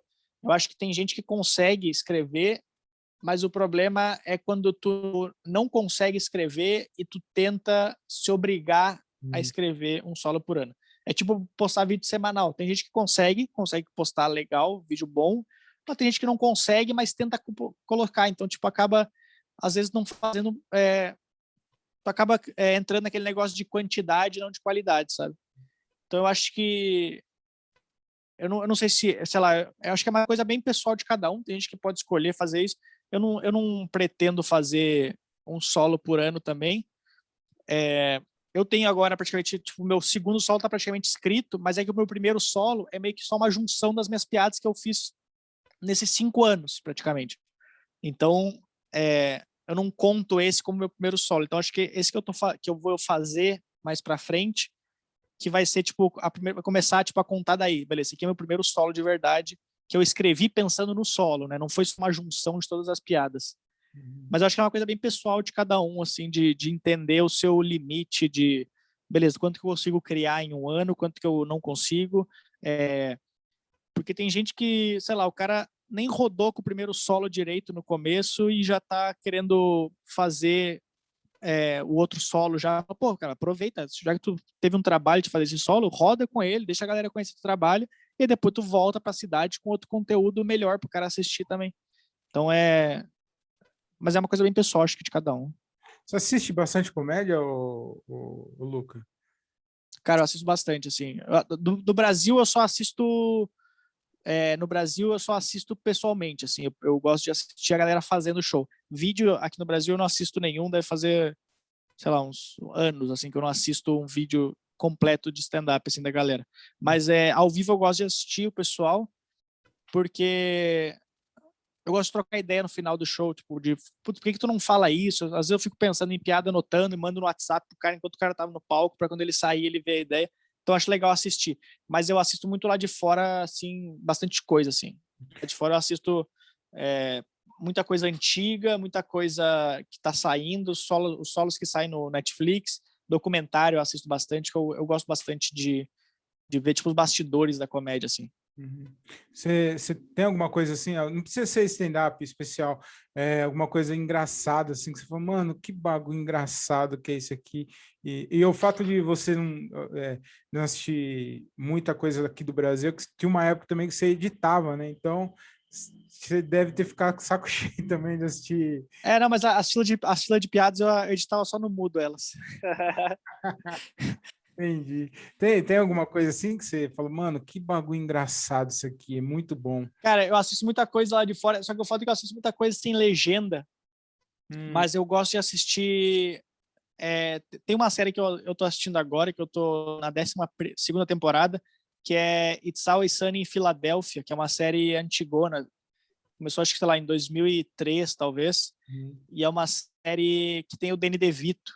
da Só que é hora. uma série que, tipo assim, cara, eu gosto muito de assistir ela porque eu tô vendo os episódios das temporadas anteriores e tu consegue ver a diferença de humor daquela época para agora, entendeu? Uhum, Só de assistir a série eu consigo ver, tipo, vários episódios que seriam cancelados com certeza pelo tema que os caras falam, pela piada que os caras falam. Fala, caralho, mano, nessa época o cara podia falar isso aqui e não dava nada.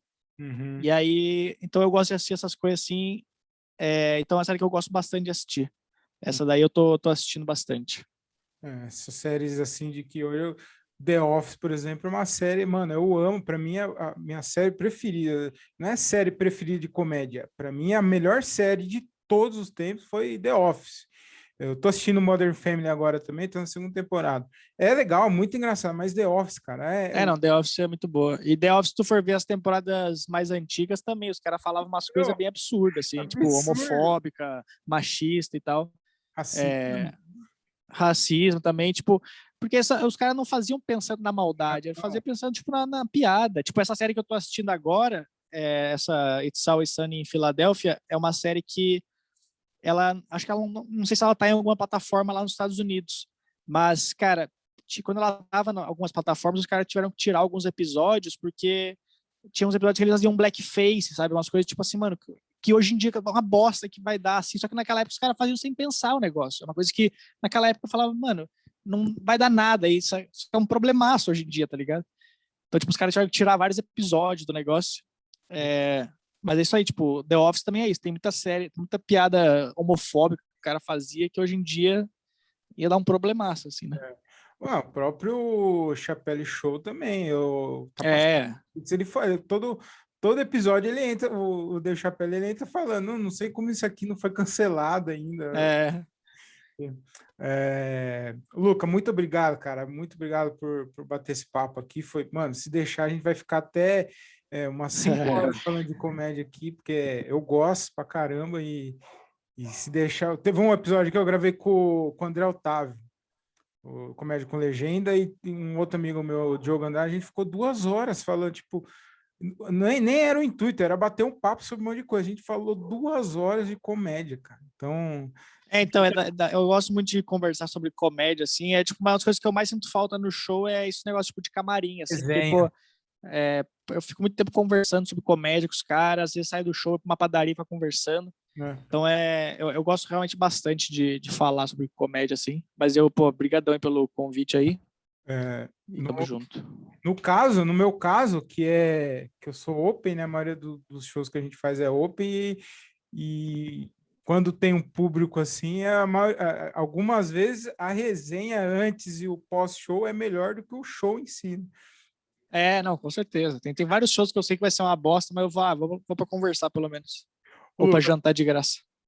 Luca, todo episódio eu encerro com uma pergunta aqui que eu faço para todo convidado meu. Eu queria encerrar aqui fazendo essa pergunta para você também, que é se a gente pudesse entrar numa máquina do tempo e se você pudesse falar com o Luca do passado, o Luca de 10 anos atrás, que tipo de conselho você daria para o Luca Mendes, e se você pudesse ir para o futuro e bater um papo, pedir um conselho para o Luca do futuro, que tipo de conselho você pediria? Então, que conselho você daria para o pequeno Luca e que conselho você pediria para o senhor Luca Mendes? Cara, Eu não sei, eu não gosto de lembrar. É que eu estou numa fase da minha vida que eu não lembro, eu tento não pensar no passado e no futuro, então na minha cabeça Hoje. cada segundo que eu passo eu já morri, entendeu? Tipo, eu acabei de morrer já agora, então eu tô sempre morrendo. Então eu não tento pensar muito no passado nem no futuro, mas acho que se eu tivesse que falar com o meu eu do passado, eu falaria começa antes na comédia, porque eu demorei mais de 7 anos para começar na comédia. Eu já estava afim de começar na comédia por 7 anos. Eu já escrevia e eu tinha medo de começar a fazer. E pro meu eu do futuro, o que eu falaria para ele? Espero que tu tenha dinheiro mais para frente, porque agora está fudido. É isso. Muito bom. Ô, Lucas, você quer deixar algum recado aí, falar suas redes sociais, falar do seu podcast? Fica à vontade aí, mano. Eu tenho minhas redes sociais, meu canal do YouTube, que é Luca Mendes, que eu posto vídeos, né? E eu também tenho meu Instagram, também, que eu posto bastante conteúdo lá semanalmente. E além disso, também tem meu podcast, que é Simples Mendes, que está em todas as plataformas, que é todas as quintas-feiras, às 11 horas. Simples Mendes, eu posto aí. Muito bom. Cara, muito obrigado, valeu mesmo pela participação. Foi bem gratificante, foi bem da hora. Pô, valeuzão pelo convite aí e qualquer coisa é só me gritar também. Beleza, Luca, valeu, mano. Valeu, valeu. É nóis.